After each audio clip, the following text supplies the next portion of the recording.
I'm Adam Watson. I'm Trinity Watson. This is the Darkslayer Mafia Power Hour. Whereas, not gonna be an hour. This book's too goddamn confusing to be an hour. It's so confusing. Wildcats Trilogy, issue number 1. Do you know who any of these characters are on this cover? No. That's Grifter, Warblade, Voodoo, Spartan, Zealot, and Void. Okay. I've read maybe 2, 3 Wildcats issues. Yeah. They're like the main people all the time, right? Okay. So instead of just one wild card on the Wildcats, they have 2.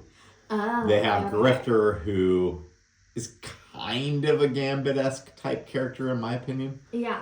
And Warblade, who, well, you can figure out who he is on the team, basically, judging by his claws. Every character had to have claws on the team back then. I think even the Avengers had a clawed character. Really? I think so. Huh. Yeah. The creative team on this one is... Story is by Brandon Choi and Dafid Wynn. Art is by Jay Lee. Colors by Joe Chiodo. Letters by Mike Heisler. And color assist by Wendy Fouts and Ben Fernandez. Sorry about butchering those. So it starts off kind of weird. Because Grifter is tracking this guy named Lonely. Now, like I said, I've only read 2 issues of Wildcats. So I don't know if Lonely plays into it or not, right? Right. But the one thing I do know is Grifter is a really normal-sized guy under normal circumstances. And Jay Lee makes him into this hulking giant. Oh. I don't know if there's something that came before this that explains that, or if it's just Jay Lee, the way he draws, you know? Yeah. Whatever the case, it opens like an Image comic should. Lightning in the city, in an alleyway. They're so cliche with the way they open everything. And then, yeah, if he hadn't called him Cole in this, I wouldn't have realized that was Grifter, even though he does have the colors and the coat and everything. Okay. I remember Grifter having a shirt before Jay Lee drew him, though. Maybe I'm wrong about that. Yeah. Maybe I'm just remembering wrong. Jay Lee just wants to draw some hunks, don't you know? He does draw a lot of guys topless. Yeah. That is like one of his things, yeah. Whatever the case, Grifter, Cole, they call him the Grifter in this, which is weird. Because I thought Grifter was his code name. So I don't know why they're referring to him as the Grifter so frequently. Yeah. Once again, I don't have that big a basis for what Wildcats is, though. So he's meeting his friend in a dark alley to get information from him. Yeah. And it doesn't seem to be information that couldn't just be passed off at like a McDonald's or something. It's not it's not anything anybody else would even understand. Yeah, So like, don't the Wildcats have like this big old like attack room or whatever, like a they have base? a danger room. Yeah, like couldn't they meet somewhere around the base or something? A little bit safer. He can't bring this lonely guy there. So eventually you start finding out like Grifter's backstory is a member of Team 7, I think. I think it was Team 7 he was in. Because like in the Wildstorm universe, there's Team 7 and then there's Gen 12, which is the team that came before Gen 13. Okay. Recall correctly, Grifter was a Team 7 member.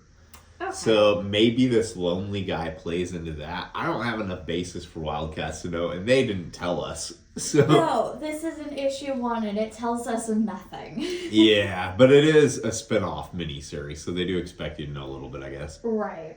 So then it turns out that Lonely, whoever he is, was double-crossing Grifter. He was giving him information. They just got him killed by a Coda warrior and a Daemonite. Yeah. The Daemonites are the alien enemies of the Wildcats. They're aliens? Okay. Yeah, I think most of the Wildcats are hybrids, where they're like part Daemonite, but they're like rebelling against them or something like that. There's some sort of alien species in any case. Oh, okay. And the Coda are basically like, if you take Elektra and Wonder Woman and blend the two. Okay. They're kind of like the Hand from Daredevil meets the Amazons from Wonder Woman. Right, okay. They're violent like Elektra, but, you know, the greatest warriors who have ever been made. So, it's a pretty awesome page right here. Yeah. Except for this part right here. Yeah. That really cuts everything off. So Jay Lee's artwork is amazing, but I don't think it's right for superhero comics. Yeah. Yeah, like I like his stuff best when it's on things like Hellshock or he did the Dark Tower book a while back that was just his artwork was beautiful in it, right? It's also far more experienced Jay Lee. But when it comes to this sort of super heroics, I don't know. I don't think he works that well for it. But it is beautiful. So this is Spartan, Warblade, Voodoo, and Maul is who these characters are. Okay. I had these two confused. Okay, so I think if I remember right, Maul is the obligatory young character who is in the body of an adult. Oh, okay. I think it's something like that. Gross. His power is something like the bigger and stronger he gets, the dumber he gets. Oh. And I think he's only supposed to be like 13 or 14 or something like that. Because all these teams back then had stuff. Like Badrock from Youngblood was like a 13-year-old. And then you had Prime and Ultraverse, you know. And so I think that's the case with Maul, but I could be wrong about that too. I know he's an android. Okay. He's the team Wolverine. And that's basically all I've ever got from Warblade. He's Wolverine. That's all there is to it. And she was an exotic dancer when the Wildcats found her. That makes sense with her posing and everything. Yeah, I think she's kind of a Psylocke type character. Because, you know, like, Jim Lee created this team after he worked on the X-Men. Right. So you'll notice some of the personalities at play here are basically just X-Men. Like Spartan, he's an android that shoots energy blasts and acts like Cyclops. Yeah. So it's just a danger room session is basically all this is. And then just like in all of the old X-Men comics, Warblade loses his shit and decides to attack somebody for real. Okay. Because Voodoo's winning, basically. So he's got to prove that he's the wild card. And then Jacob Marlowe and Void come in, and Void stops him. This all could have been done so much more effectively. Yeah. The Warblade jumping at him, that's fine. I like that. But everything over here is kind of And, like, Jacob is supposed to be a midget. Oh. But look how broad he is and everything. Yeah. There's nothing about the way that Jay Lee draws him that really shows how his stature should be. Right. He just looks like a huge hulking short guy. And you can see Jay Lee can draw people thin and everything. So, like, why is Grifter this huge hulking beast? Whatever the case, sexual tension between the android and Voodoo. If I recall correctly, when Jim Lee left the X-Men is when he was starting to put sexual tension in between Psylocke and Cyclops. Oh, okay. I could be wrong. That could be the next creative team that did that, but it seems like he was the one that started that. If so, he just wanted to pick up where he left off and do it with his new Psylocke and his new Cyclops. Even though he didn't create this issue, but still. Yeah. You know. So then Grifter attacks people, and that's basically all I got out of that, despite all of that dialogue. And then he gets betrayed. And I don't know what the hell these things are. I'm sure these are something that makes sense if you followed Wildcats up to this point. Yeah, they have a cool design. They do have a cool design. Maybe there's something Damonite? I don't know. It doesn't explain what they are. Yeah. They just attack him. And he knows he's been betrayed by Lonely, which is the weirdest name. It's such a weird name. So you get a whole lot of dialogue that does nothing to explain anything. Just a big old firefight between Grifter and these guys. Literally, this would have meant the same thing had they just let Jay Lee's pretty artwork shine through here. Yeah. Lonely shows up because it's an alleyway, and this guy lives in alleyways. But it turns out it is a Damonite shapeshifter who promptly beats the shit out of Grifter. knocks him out with just one punch. This guy's supposed to be like one of the most hardcore guys in the whole book, and he knocks him out with a single punch. Yeah. You see how big he is, though? They call him Hightower. Like, I believe that. He's still one punch. Yeah. Just one punch. It just took one punch. And then we get, I don't know, a sexy scene between Marlo and Void. I guess. I'm not sure. What is Void? What does she do except for stand weirdly? She teleports the team. She has a lot of power. I don't know. I have no idea. That's fair. I don't know if this guy has any powers. Uh-huh. What I do know is this does not look like the frame of a little person. No. At all. Look at his deltoids. Yeah. I don't recall him ever being drawn like that before, but maybe I'm wrong. Whatever the case, lots of sexual tension. Mm-hmm. And then we have this. Yeah, I don't know who this is. Somebody who's been watching everything forever. Yeah, That's and what it says. that she sees someone and it's the betrayer. I think she's talking about Zealot. Mm-hmm. It might say she's looking for Zealot. I'm going to be honest. 5 minutes after reading this comic, I started to forget it. Oh, no. Yeah. I do really like this page. That looks cool. I like his grifter mask hanging down. But you notice, like, his size has shrank down now.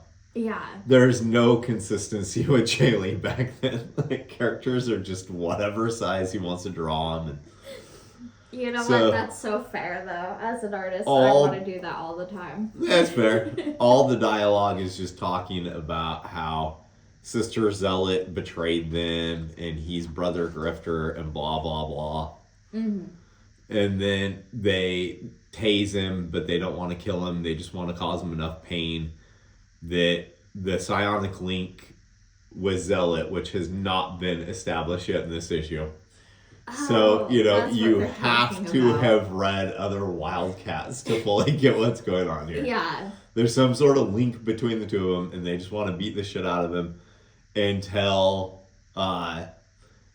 it activates and Zealot comes after them, basically. Mm-hmm. What the hell is she doing right here? Posing sexually with her ass. Yeah, like, what sort of attack is this? So, like, literally, is she supposed to be kneeing him? Yeah. Something like his hands reaching for her boob, so I think that means he's in pain. Where is she kneeing him though? Wait, if his hand, I don't know. That's too high up to be the groin. Right? There's nothing about any of this sequence. This is why I say I don't think Jay Lee was great for superhero comics at this time period. Yeah. Artwork is pretty. Mm-hmm. Bad match for superhero comics though. Yeah. So, or at least these superhero comics. I don't know, maybe we should check out one of the Namor issues and see if that looks better. Okay. That was also written by John Byrne, so more competent writing might have helped too. Right. No offense to Brandon Choi and whoever the other guy was we mentioned earlier. It's Wildcats, we already forgot. All right. So Zealot shows up after a whole lot of really bad back and forth dialogue. And she has apparently turned a guy into smoldering heads. Yeah. Are these Daemonites? Is that what happens to Daemonites? I don't know. I guess. Her sword is in a really weird area. Everything about her pose is really weird. It's so weird. And how did she get there so quick? I don't know. She's a I think a little ninja? bit of foreshadowing might have helped, where Zealot was maybe like following. I don't know. The setup in this is awful. Yeah. And then it turns out that they're going to strike sexy poses. Mm-hmm.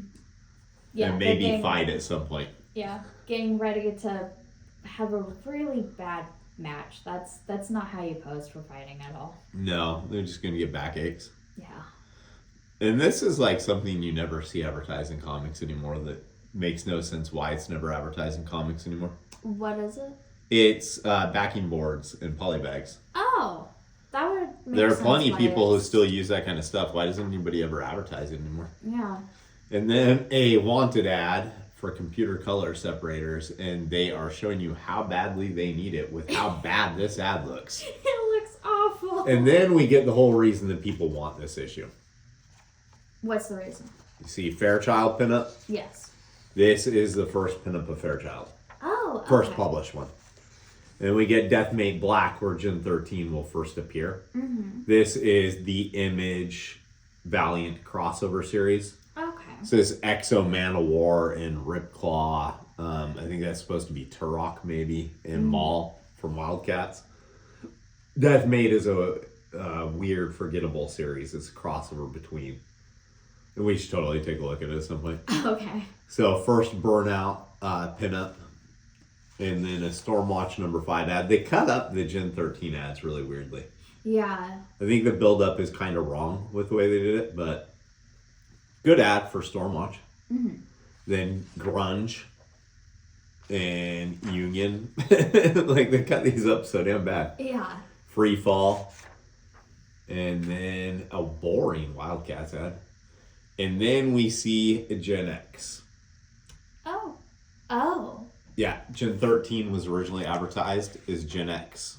And Marvel couldn't have that? Correct. Okay. Whole reason that they started the Generation X comic. Oh, okay. Or at least it would seem to be. Mm-hmm. Okay, so Wildcats Trilogy number 1. Yeah. Beautiful artwork by Jay Lee. Cool seeing the early advertisements where Gen 13 says Gen X. Mm-hmm. Nothing else here, though. No. This is a lesson on how not to write a comic. Yeah, it's so convoluted. There's nothing explained. So Right? many characters are thrown at you.